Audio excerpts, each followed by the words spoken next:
नवम श्रेणी आज आम गोटे विषय पढ़ा जहाँकि सिंह शोष कथा जो सिंह शोष कथाटी पंडित पंडित विष्णु शर्मा द्वारा रचित पंचतंत्र आसी।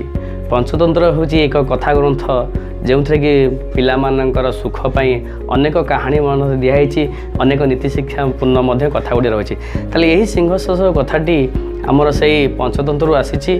तेणुक सिंह शोष कथार कहुई अत्याचारी दिने दिने तार लोप हम जे अत्याचारी हेब से निश्चय दिने दिने मृत्युवरण कर। आहरी कहुई बुद्धिस्य बलम तस्य किभली भाव में गोटे छोटिया ठेकुआटे विराट एक सिंह बण राजा ताको बद्ध करथिला से विषय आज आम पढ़ा। ताले कौनसी एक जंगल में भासुरक नाम गोटे सिंहटे बास करुला। से प्रतिदिन मृग शशक मानक मारी खाऊला। तेणुक से ही जंगलर पशु मैंने दिने चिंता कले कले चल आम भासुरक निकट को जाई ताको विनोदी करवा।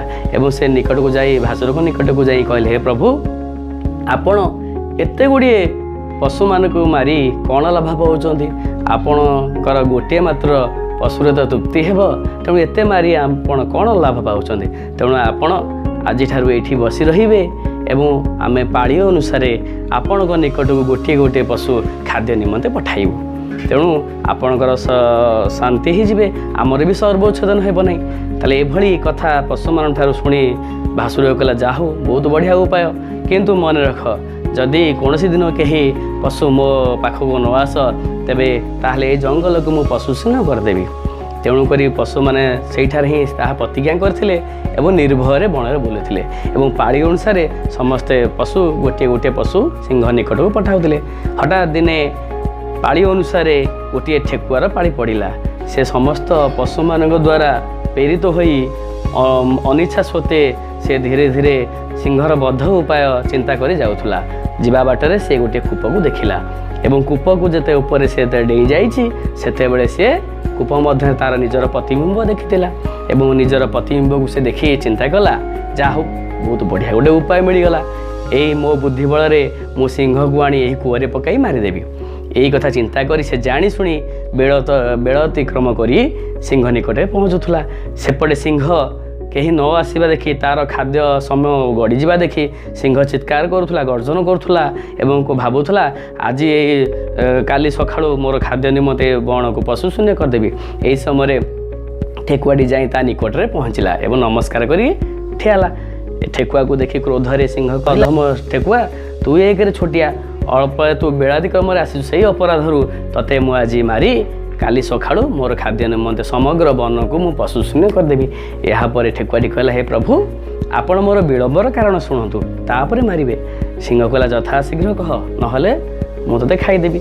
यापर ठेकुआटी कहला प्रभु मु आसिया बाटरे मोर छोट बोली मते भावी अन्य पशु माने मो सहित 4 गोटी ठेकुआ पठाई किंतु बाटरे आसु आसु एक अपर सिंह गहररू बाहरी कहला रे कुआड़े जाऊछ तुमे माने तुमार अभिष्ट देवता को स्मरण कर। एवं मु कहली आमे आमर स्वामी प्रभु भासुरक निकट को खाद्य निमंते जाऊँ।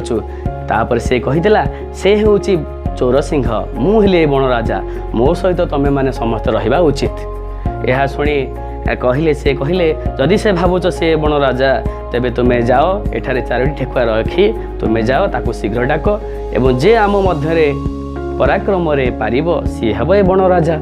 यह शुणी मु ताठार आदेश पाई आपण निकट को आसी बर्तमान आपण ही प्रमाण। तेणु यह शुणी सिंह गर्जन कर रे से चोर सिंह केउठार अच्छी मते देखे दियो। यापर कहला ठेकुआटी कहला आज्ञा से चोर सिंहटी गोटे दुर्ग भितर अच्छी दुर्गर शत्रु दुसाध्य अटे हेटा को जीवा उचित नुह। सिंह कहला से दुर्गरे थिले मध्य मते देखाई दियो मु जेहेतु मोर मृग गोप तांको माँ गोपरे फोपाड़ी मु सुस्थ हेबी। यापर पूर्वर देखिथिबा पुअटी निकट को ठेकुआटी धीरे धीरे सिंहटी को नहीं गला एवं दूर देखी कहला प्रभु देखंतु आपणकर प्रताप किए सहिबा समर्थ हेब आपण को आसुथिबार देखी दूर से चोर सिंहटी गर्त भितर पशि जाइछि आसंतु आपण को देखाई देबी। यापर पूर्वर देखिथिबा पुअटी को सिंह को नहीं देखीदेला एवं सिंह कूप मध्य निजर प्रतिबिंब को देखी से तार शत्रु सिंह बोली भाविला एवं सिंहनाद करथिला।